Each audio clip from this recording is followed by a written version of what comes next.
Sabarimala ADM Arun S നായരുടെ നേതൃത്വത്തിൽ നടത്തിയ ചർച്ചയിലാണ് സമരത്തിൽ നിന്നും പിന്മാറാനുള്ള തീരുമാനം.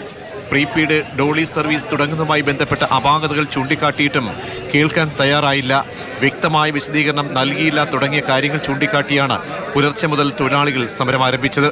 ഇന്ന് നടന്ന ചർച്ചയ്ക്കൊടുവിൽ ആവശ്യങ്ങൾ എഴുതി നൽകാനുള്ള അവസരം ഒരുക്കുമെന്ന് ശബരിമല ADM തൊഴിലാളികളെ അറിയിച്ചു.